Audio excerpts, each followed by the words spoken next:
يهده فلا مضل له ومن يضلله فلا هادي له এ দুনিয়ার ইমানদার আল্লাহ পাক রব্বুল আলামিন বলেন আমি আল্লাহ যাকে হেদায়েত দান করব কোন মানুষ ওই বান্দারে পথভ্রষ্ট করতে পারবে না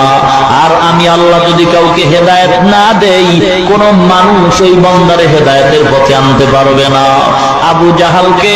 আখিরি জামানার পয়গম্বর 13 বছর সুন্দর দ্বীনের বয়ান করছে আবু জাহাল নবীর কথা মানে নাই আর আল্লাহর আরেক গোলাম হযরত ওমর তার নাম তরবারি নিয়ে যায় পয়গম্বরের মাথা আনার জন্য